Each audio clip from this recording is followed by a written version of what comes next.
welcome back to the Philippines. If you're new to my channel, hey, thanks for stopping by and hanging out with me for a little bit. If you've already been here for a while, you're a subscriber, hey man, what's going on? I hope everything's going good for you. And again, thank you guys for hanging out with me today as well. Now today I went to Mount Sea Resort, and I thought it'd be a good time for me to film and talk about today's topic, which is sometimes it's better to just leave the Philippines. Now, I am going to speak my mind, and I encourage you to do the same in the comments section, all right? Now, we all know what it's like to be down on our luck, right? You know, at least most of us anyway. But it's different when you're down and bad in a foreign country. You know, coming to the Philippines, it requires more than just planning. You need a backup plan to go along with that backup plan, because plans don't always meet expectations, especially when you're outside of your comfort zone. You know, today I was browsing through YouTube, and, you know, like always, I ran across a video of a guy named James from Virginia who became homeless in the Philippines. Now, I'm sure some of you have seen the video that I'm talking about. If not, I'll leave the link in the description box below. But he goes on to say how he came here to the Philippines with a 6 months plan, and he had enough money to last him until his plan worked out. So one thing led to another, and somehow his bank account got froze due to suspicious activity on his account. He also ran into a problem of needing to renew his visa and getting an ACR card at the same time. So he had to use the last little money he had in his pocket to take care of that, and that exhausted all of his means. So he also goes on to say that he had an online business that was keeping him afloat before all the drama was happening for him, and, you know, but it was only enough to eat. It wasn't enough for him to pay his rent or have a place to stay.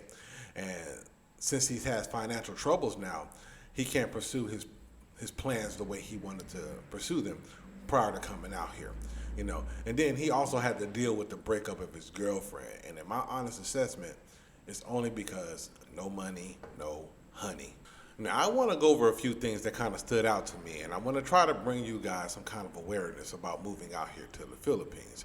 And one of the first things that he said to me, well, not to me anyway, one of the first things that he actually said on the video is that he came to the Philippines with a plan, with enough money to last for 6 months.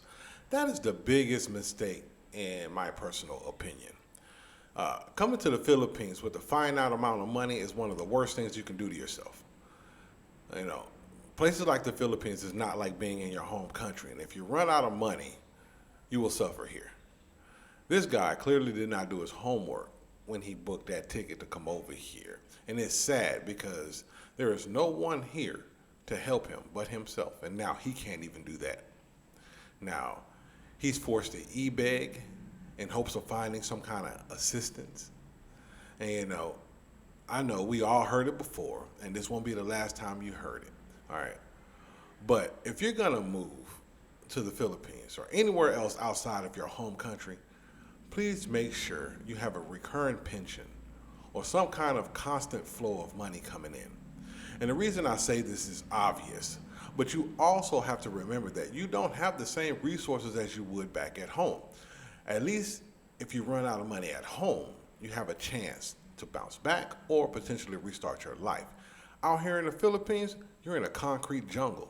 And when you leave this concrete jungle, guess what? You're in the woods. You're in the jungle anyway. All right, you got to come out here prepared. And that brings me to the next thing that he said. His bank card was frozen due to suspicious activity, right?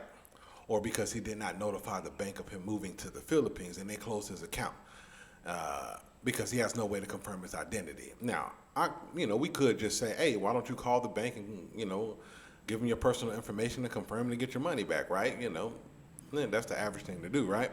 But you need to consider being out here in the Philippines, the banks, they have cracked down on how you can verify your accounts and information. So in a lot of cases, that means before they can do that, you have to be there in person. All right? So before you come out here and book a plane ticket or whatever you're going to do out here or whatnot, you need to notify the banks of your location and keep them updated every single month, especially if you don't know if you're going to be here the next month or not. If you're going to be here for a while, let them know that you're going to be here permanently for a while, but let them know. All right? The second thing you need to do is write down all your bank information and put it in a safe location, somewhere hidden from everybody. Don't just leave it in your phone or your PC. Those things can shut down. Always have a backup. A manual backup is always better than nothing. All right. Now, I know it sounds elementary, but you will be surprised about how many people fail in that department of financial stability. The next thing that stood out to me was his mindset. His mind was not in the right place for him to be making big moves like moving to the Philippines with limited resources.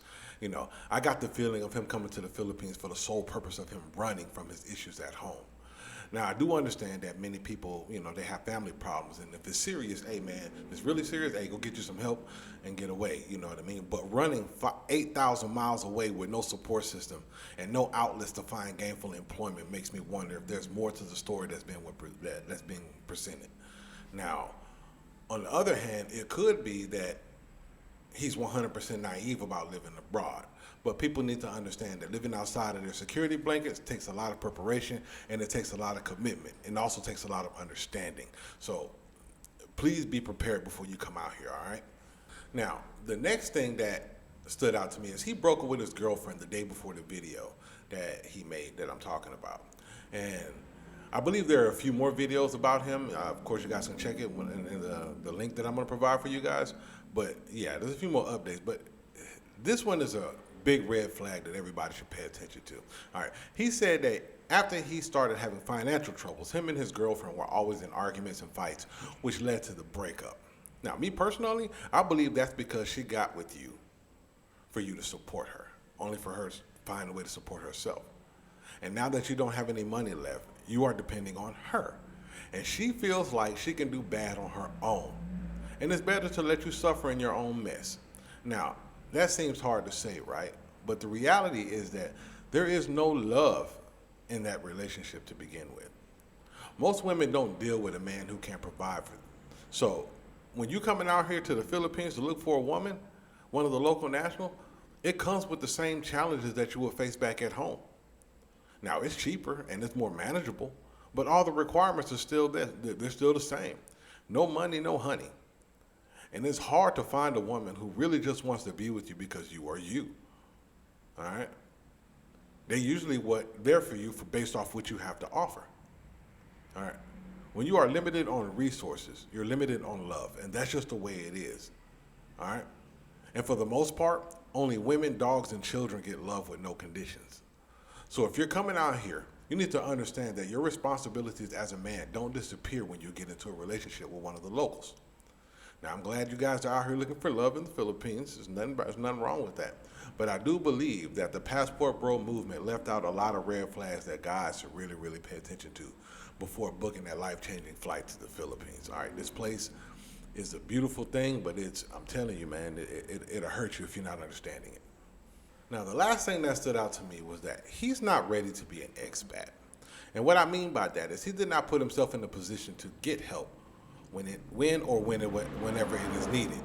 Now, I'm sure that there are some people back at home that has enough heart to help him, because he did say that him and his family don't get along, so he doesn't have enough support system back at home.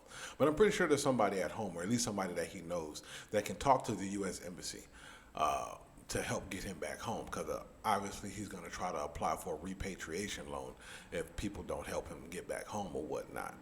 But even if you get that help, the embassy doesn't help you the way you think it's going to help you, bro. It doesn't do that. Before you even receive any kind of help, trust me, you're going to be dragged around through this process. All right.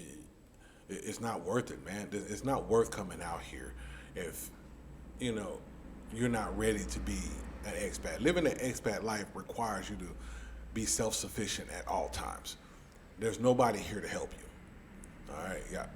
Please don't come out here if you're not ready to be an expat, man, because, again, a lot of stories start off as a fairy tale and they end in a complete disaster. Complete disaster, total nightmare, all right? That's all that I have for you guys on this video. Please take care of yourself and your families. And before you book that ticket, please do your homework so that your journey can be filled with memories and not bad experiences, okay?